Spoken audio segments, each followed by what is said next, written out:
మోందా తుఫాన్ తీవ్రస్థాయిలో ఉంటుందనే వాతావరణ శాఖ హెచ్చరికల నేపథ్యంలో అధికారులు అందరూ అప్రమత్తంగా ఉండాలని ప్రతిపాడు శాసనసభ్యులు బి రామాంజనేయులు సూచించారు. ఈ నెల 27, 28, 29వ తేదీల్లో భారీ నుంచి అతి భారీ వర్షాలు, తీవ్ర గాలులు వీస్తాయని వాతావరణ శాఖ జారీ చేసిన నేపథ్యంలో ఎక్కడా ఎటువంటి ప్రాణ నష్టం మరియు ఆస్తి నష్టం జరగకుండా చర్యలు తీసుకోవాలని అధికారుల్ని ఆదేశించారు.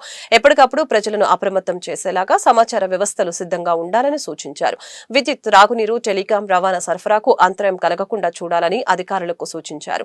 రోడ్లు, చెరువులు మరియు కాలువ గట్ల కోతకు గురైతే తక్షణమే మరమ్మతులు చేయాలని అధికారులకి సూచించారు. తుఫాను ప్రభావిత ప్రాంతాల్లో ప్రజలను పునరావాస కేంద్రాలకి తరలించి అక్కడ అవసరమైన అన్ని సౌకర్యాలు కల్పించాలని అధికారుల్ని ఆదేశించడం జరిగింది.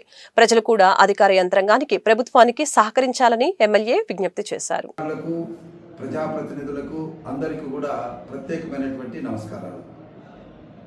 ఈ 3 రోజులుగా అంటే 27, 28, 29 ఈ 3 రోజులు మంతా తుఫాను తీవ్రతను మన ముఖ్యమంత్రి ఆల్రెడీ హెచ్చరిక జారీ చేశారు. కాబట్టి ప్రజలందరూ కూడా అప్రమత్తంగా ఉండాలి.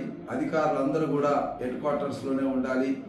మరి అదేవిధంగా పార్టీకి సంబంధించినటువంటి నాయకులు, కూటమి ప్రభుత్వానికి సంబంధించినటువంటి నాయకులు కూడా ఆయా గ్రామాల్లో ఉండి అప్రమత్తంగా ఉండాల్సినటువంటి అవసరాన్ని మన ప్రియతమ ముఖ్యమంత్రి గారు ముందస్తు చర్యలుగా తెలియజేశారు. కాబట్టి మనమందరూ కూడా హెడ్ క్వార్టర్స్లోనే ఉంటూ ఈ తుఫాను తీవ్రతను ఎదుర్కోవడానికి సంసిద్ధం కావాలని మిమ్మల్ని అందరినీ కోరుతున్నాను.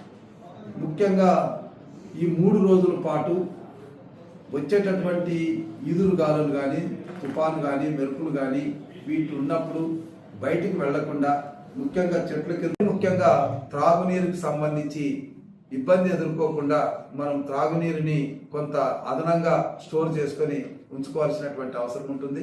మరి అట్లాగే మనం నిత్యావసర వస్తువులు కూడా ఒక 2-3 రోజులకి తెచ్చుకొని ఇంట్లో పెట్టుకుంటే మంచిది అన్నటువంటి అభిప్రాయం కూడా ఉంది.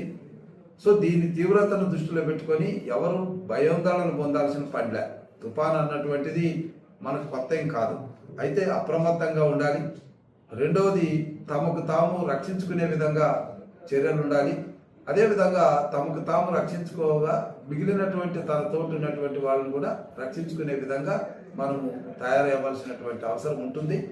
ఇందులో ఎవరు కంగారు పడి ఈ తుఫాను ప్యానిక్లోకి వెళ్లకుండా దీన్ని అన్ని విధాలుగా ఎదుర్కోవడానికి ముఖ్యమంత్రి గారి నేతృత్వంలో ప్రభుత్వ అధికారులు అందరూ కూడా సిద్ధంగా ఉన్నారు. కాబట్టి ప్రజలు ఏ రకంగా కూడా భయాందోళనకు గురి కాకుండా అప్రమత్తంగా ఉండండి.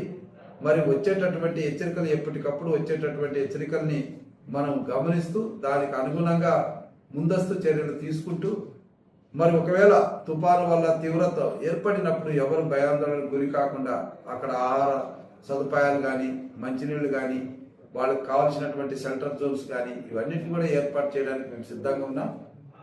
మరీ ముఖ్యంగా ఈ నల్లమడు వాగు నదీ పరివాహక ప్రాంతం గుంటూరు